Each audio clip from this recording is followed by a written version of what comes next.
What's up, everyone? Welcome back to the channel. Today I'm going to be reviewing the new Yes Symphonic Live Concert Blu-ray box set.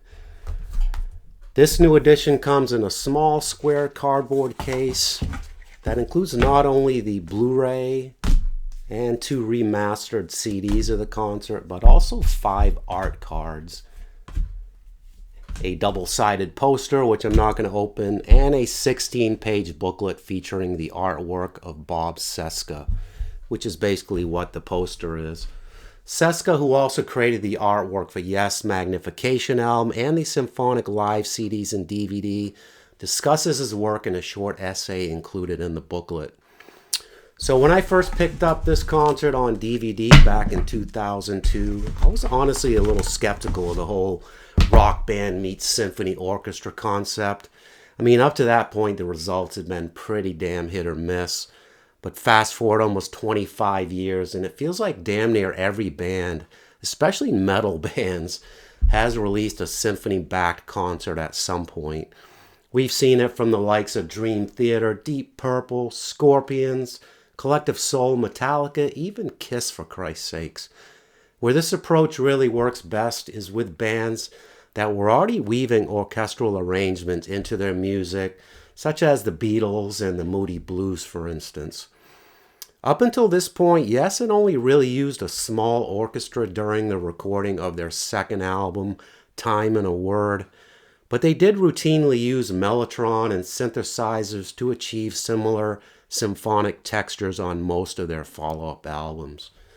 With legendary keyboardist Rick Wakeman no longer recording with the band, and longtime member Tony Kaye also departed, Yes made the bold decision to bring in a full orchestra to fill that space while recording what was at the time their excellent new album, Magnification.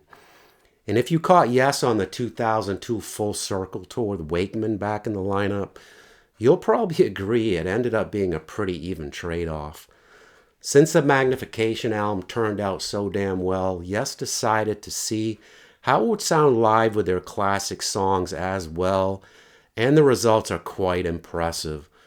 The concert was recorded in Amsterdam with the help of the European Festival Orchestra, whose membership was apparently exclusive only to attractive young ladies, it seemed.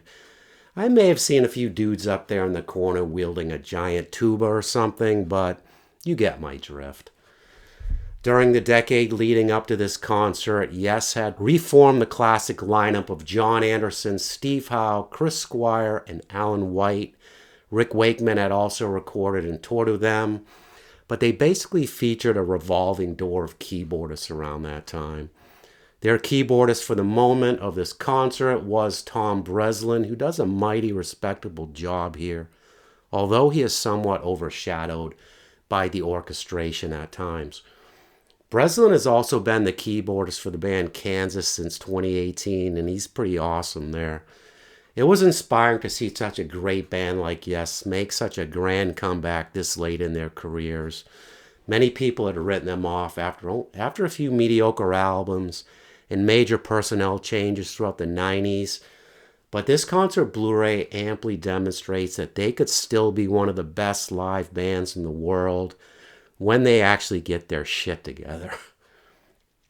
The set list for this concert couldn't have been much better, too. The show started with the epic Close to the Edge, and right off the bat you could tell that the orchestra blended perfectly with the band, in no way upstaging the original music. After the classic long-distance runaround, Yes played 2 of the best songs from the Magnification album.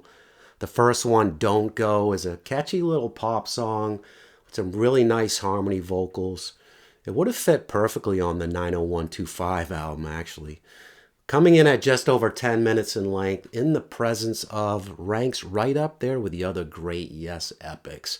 Alan White comes out from behind the drum kit to begin the song with a beautiful piano intro, and then the song follows a similar arrangement to Starship Trooper with that slow, steady build-up that leads to an incredible crescendo. Such a magnificent and very underrated song. So how do they follow up that one? the Relayer album said, "Hold my beer and unleash 23 minutes worth of Gates of Delirium on your ass." That's how. John, looking more gypsy-like than ever, introduced this song with a few classic Johnisms about the state of the world affairs. War is not needed. The light is more powerful. How can you just not love John Anderson? I'm talking to you, Steve Howe. And speaking of war, the 23-minute Gates of Delirium is certainly not for the timid, occasional Yes fan. A sprawling, chaotic prog rock masterpiece that makes Close to the Edge sound almost pedestrian. After an excellent performance of Starship Trooper, they played the Magnification title track, which sounded especially great live since it was originally written and performed with an orchestra. It was inspiring to see these new songs hold up so well against the Yes classics. 2 more album side epics followed, and You and I and Ritual. After all these years, I'm still navigating my way through Ritual. Do I like it? Do I love it? Do I hate it? Only Yes music has that effect on me. And You and I, however, I've adored from day one, and the extra power the orchestra adds during some sections makes it one of the best performances I have seen of this song in a long while. And it prompted a standing ovation from the entire crowd that lasted for several minutes, actually. Yes saved their 1983 #1 hit song, Owner of a Lonely Heart, for the encore. And you can just tell that old curmudgeon Steve Howe despises playing this song. Although I still really enjoy the 90125 album. It did come out while I was in high school after all. The song seems so out of place after the likes of Ritual and Gates of Delirium just got done blowing our minds. That is, however, what makes the Yes discography so damn fascinating. The grand finale was none other than Roundabout, possibly the most played song on album rock radio during the 70s and 80s. The damn song does have it all, though. Smoking guitar riffs, incredible bass, soaring vocal harmonies, and of course Rick Wakeman's jaw-dropping keyboard solos. Most, if not all, of the orchestra members joined the band on stage to dance enthusiastically throughout the entire performance, too. Brislin also did an admirable job with all of the song's signature keyboard riffs. The only real downside to the Blu-ray version of this concert is the use of these low-res, digitally animated videos that occasionally layered right over the actual concert footage. And You and I in particular was nearly ruined by at least 3 or 4 minutes of this crap, as shown here. On the DVD release, a small on-screen icon would appear, giving you the option to enable them for that song if you wanted, but they were turned off by default. Choosing to leave them on permanently in the Blu-ray version with no way to disable them was such a terrible decision in my mind. The DVD version of this concert was already one of the better looking and sounding concert DVDs out there, but the Blu-ray still managed to improve on both fronts. Although the 1080i picture wasn't quite as high def looking as many of the newer 1080p concert Blu-rays I own, it was still clear and sharp and the colors looked vibrant.